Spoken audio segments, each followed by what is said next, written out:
With great pleasure, today I feature to you ELO rankings from Megaman Battle Network CPU versus. As of right now, there's 9 navis total out of the 17, but we're going to see more later on, and the reason is because doing 17 navis all at once each video, it's just a lot of work, and it doesn't really make sense to do that. Instead, release 4 navis at a time and just see how that goes, and you guys will see videos more frequently if we do that.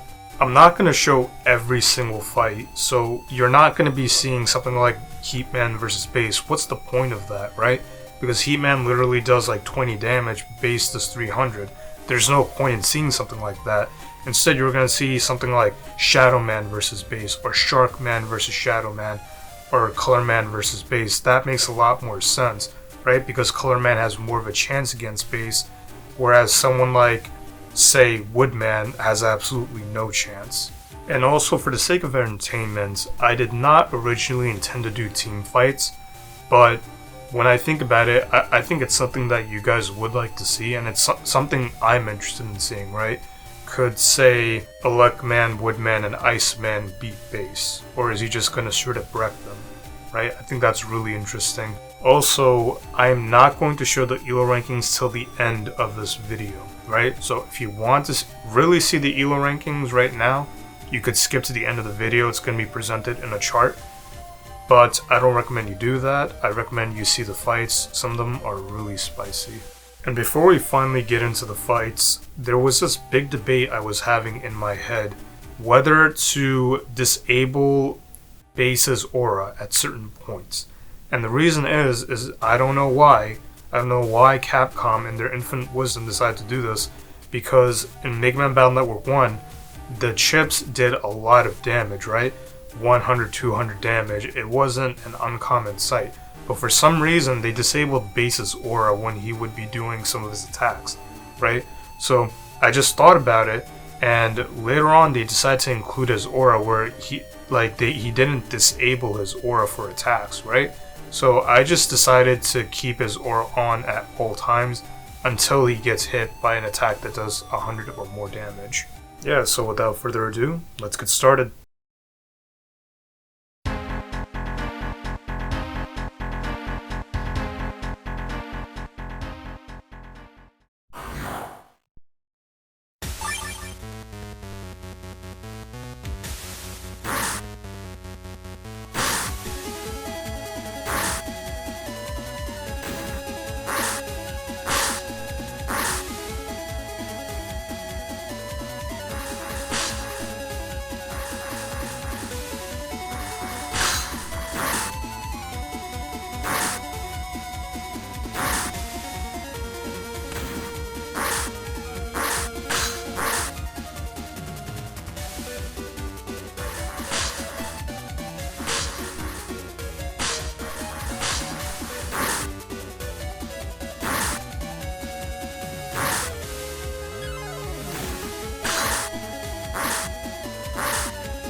I apologize if I sound a little bit nasally because I still have a cold. Anyways, these are the ELO rankings.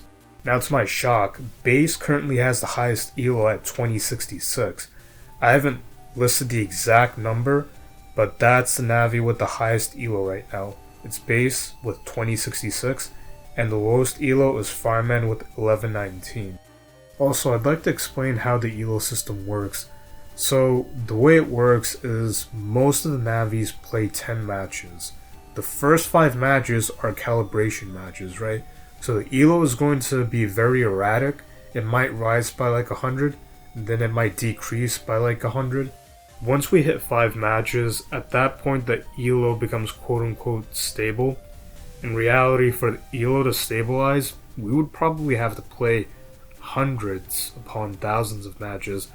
My theory is once every navi has like 100 matches in, we would have a definite ELO, but I'm not going to do that. We could probably do that for another video. We could probably design some sort of algorithm or equation that could help explain like where everyone's ELO would be at a certain point.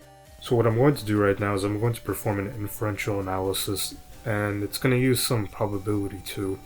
Based off everything that I know about Megaman Battle Network 1 and all the information that's available, before I even complete the ELO ranking series, I think the only navis with absolute certainty that could take out base are Sharkman. Number 1 is Sharkman. I give him a 60% chance of being able to beat base. Number 2 is Shadowman. I give him 50% chance of beating base. And the final one, and I think he can do it, is Protoman. I give him a 25% chance. I don't know with complete certainty though. So let's do a probability based question. What are the chances that base can win if we randomly pair him with an enemy navi over and over again until he loses? Feel free to pause the video and think about it a bit. Okay, ready? The answer is 8%. There is a 1 in 16 chance that either the 3 navis that I listed are selected. And then, furthermore, each of those navis have a probability of winning, right? So in the case of Shadowman, it's 50%, Sharkman 60%, Protoman 25%. Which, you just do some multiplication addition and we get the answer. And if we wanted to find out what are the chances of base randomly losing, well then the answer is 1 in 200, right? Because he needs to be randomly picked, then he needs to randomly fight one of these 3 navis who at best have an even chance of winning against him. That concludes the inferential analysis, and that's pretty much the end of the video too. I am really excited for my next video because it's going to feature boss navis from Megaman Battle Network 2, right? I think it's going to be really interesting to see how one of these said bosses is going to perform against base specifically. I actually don't know who's going to win. And then the second navi is a random navi I picked based on a poll. But I think he's super strong, and I think he's so strong he could even beat Serenade, right? So, I'll see you guys next time. Thank you for watching.